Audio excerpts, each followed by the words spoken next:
Ayaw mugso diha kay ilad na. Anak ako ni Satanas. Huwag may salasang. Gabi. Lang-alang. Gusto ka din na magkita. Good morning, Philippines! Hi po sa inyo, sa mga Kappa members. But anyway, so may mga katanungan na ako guys. Ngayon, wala naman tayo sa Pilipinas, diba? Wala naman ako dyan. So may mga tanong lang ako. Ano nang nangyari? Yan lang yung tanong ko. Ano nang nangyari sa Kappa? Yung family ko, member ng Kappa. Gusto ko lang din malaman kung ano nang mga kaganapan ngayon dyan. Ano nang balita. Kasi this morning, pagising ko, ang nakita kong balita okay na daw. At saka meron na naman akong nakita na hindi pa okay. So ano ba talaga yung mga nangyayari ngayon dyan sa Kappa sa Pinas? Kung meron man kayong mga balita, please comment.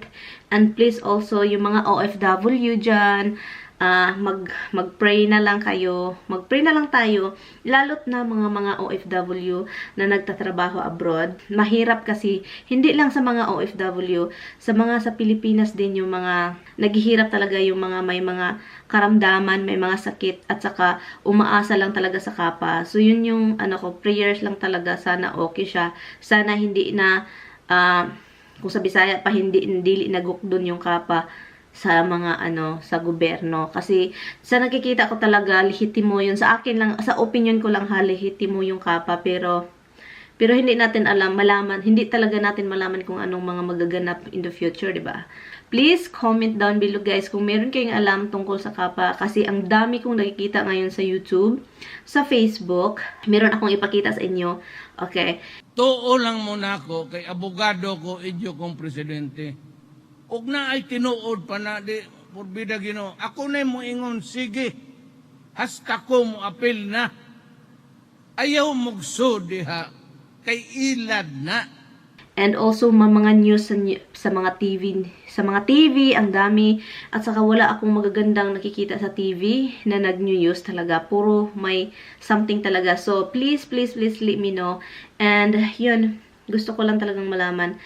And ang dami ngayon, sabi yung si Presidente Duterte daw, pinatawag si Joel Apolinario, at saka meron pang hindi daw sure, and meron pang kasuhan pa daw si Apolinario, si Pastor Joel Apolinario. Pinakamahirap dito guys is yung mga mahihirap kapag na-stop itong Kappa, is yung mga OFW, yung mga ibang tao na may sakit. Yun talaga yung pinakamahirap, kasi anong gagawin nila, anong gagawin ng mga taong yun na naghihintay ng blessings from Kappa, and then yun yung ginagamit nila pang tustos nila pang araw-araw, diba? Yung sa mga sakit nila, sa mga medicines, and sa mga OFW na talagang nag-for good na sa Pilipinas. Sobrang mahirap yung ganon, yung umuwi ka na, masaya yung buhay mo, makasama mo na yung family mo, yung mga anak mo, pero in the end, yung Kappa, inaano pala ng gobyerno. And then, di ba ang sakit, yung parang naging ganon yung pakiramdam mo, oh my God, anong mangyayari ngayon, di ba? Balik na naman abroad, balik na naman trabaho abroad, ang hirap. Kaya, ang dami akong nakikita mga videos ngayon na mga OFW, yung mga OFW na minaltrato, at saka ngayon parang matapos na yung pag-sacrifice nila para sa family nila, kasi uwi na sila, and then now itong nangyari sa Kappa. So guys, let me know guys ha, kung ano na talagang mga kaganapan dyan. And yes, thank you guys so much sa comment guys. Kung hindi man kayo Kappa supporter, pasensya na guys ha, gusto ko lang talagang mag-upload about Kappa, kasi parang naano ako ba, parang few days now, nagtataka ako kung anong mga mangyayari. Pero alam ko naman talaga yung Kappa, sa akin lang opinion is, ano talaga siya, lehitimo talaga siya. Kasi ang dami ng papilas, ang dami ng mga pinagdaanan ng Kappa. Yung sa sick pa lang, di ba? And, natapos yung isyong yon.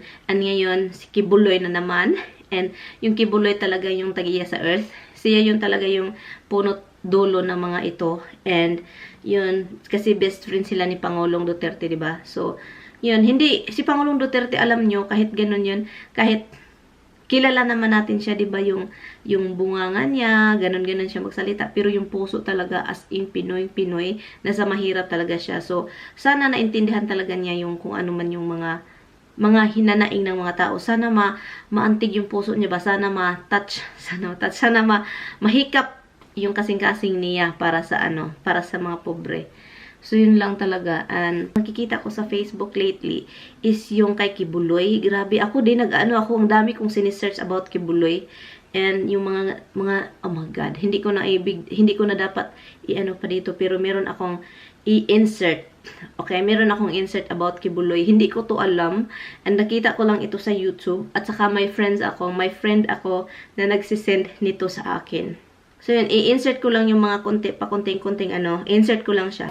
Ni Erlinda. Ito palang Kingdom of Jesus Christ na simbahan, front lang yon para makasolicit siya ng pera.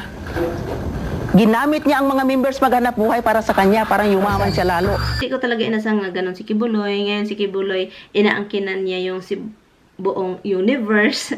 Hindi lang yung earth, yung universe talaga. Yun, at saka meron din akong naririnig na siya yung anak pala siya ni Satanas. So, nakakilabot talaga itong si Kibuloy na. Nangilabot yung every time na makikita akong Kibuloy talaga. Nangilabot yung nangingilabot ba yun? Member ako ng Pole na Dami Grace. Anak ako ni Satanas. Evangelist ako, akala ko. Diyos nang mayari sa... Kaluka naman itong si Kibuloy. Pero anyway, so yan, manalig lang tayo sa ating Pangulo kasi I think si Pangulong Duterte naman talagang mabait yung tao kahit ganun yung bunganga niya.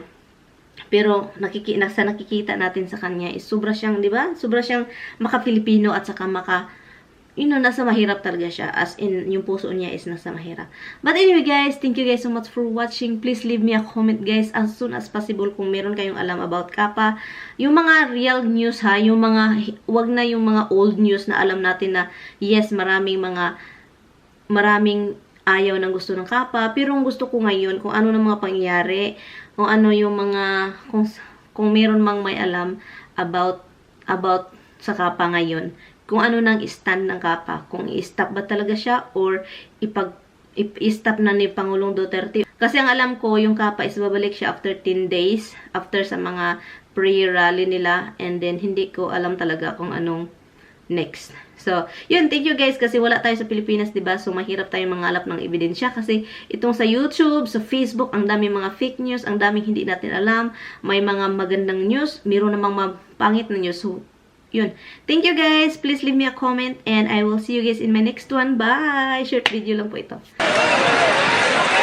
Sige ha, adjust lang tagamay. Pababa na sila, di lang sa ito. Mabuhay ang Kappa! Mabuhay si Pastor Joel Apolinario! I love Kappa! Nagsilos ron ang taga Luzon, kaya wala ko dito. Grabe din matabang.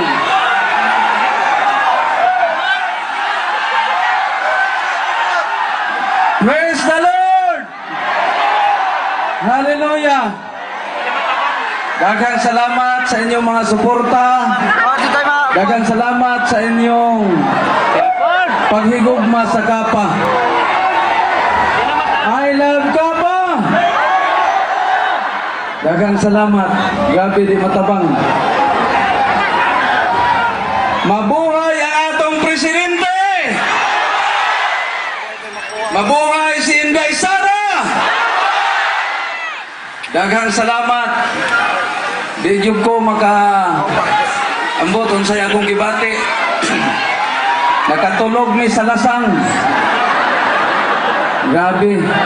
Lang gusto ka din nata magkita. Mas maayo nga matulog na lang kog lasang nga magkita ta kaysa magpabantang ko nga basig di nata magkita. Ang ayan mambuday ko mag-unggoy. Narelayas na ko nga grabe og ang mga kaigsuonan naka-experiensya na gyud ko og grabe gyud nga pagtabang ninyo. Daghang salamat.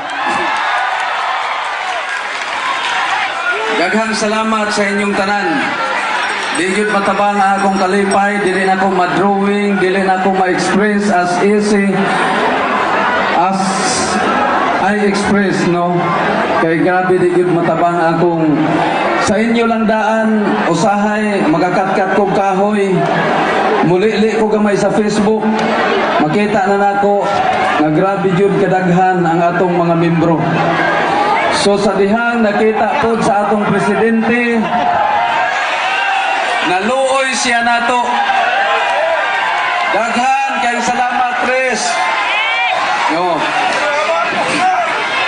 Sa atong presidente nga maog yun ang nagtabang pod nato nga makapadayon ang kapa. Sa diha nakita niya ang pag-anto sa ato ang mga tao, mga membro, nahumok ang iyang kasing-kasing. O mga alas 3 doon ako'y nakita nga balita nga dungog nga muanhi daw siya dinhi. Aron nga makikistorya ka nato, nakaanhi na ba pa? Wala pa no, coming na to. No, coming na. O ako nang gipasalamatan ang iyahang paghigugma usab kaninyo kay dili siya gusto nga kitang tanan magkalisod ug mobalik sa kapobrehon. Mabuhay atong presidente! Mabuhay si Inday Sara! Daghang salamat unya mobalik na pud ko. Okay, 5 minutes naman ang ako ang gitagal kay mobalik na pug asa ko gikan.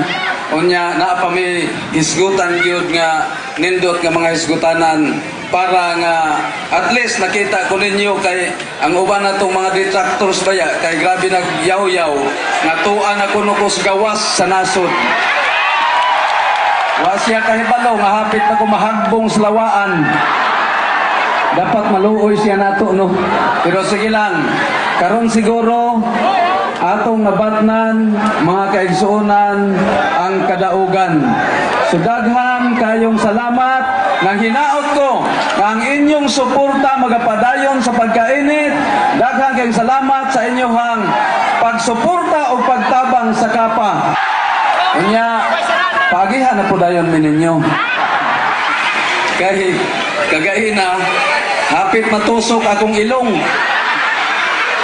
Limang ka nga mga kamot, mabitay na nga. Okay, mukuan. Thank you.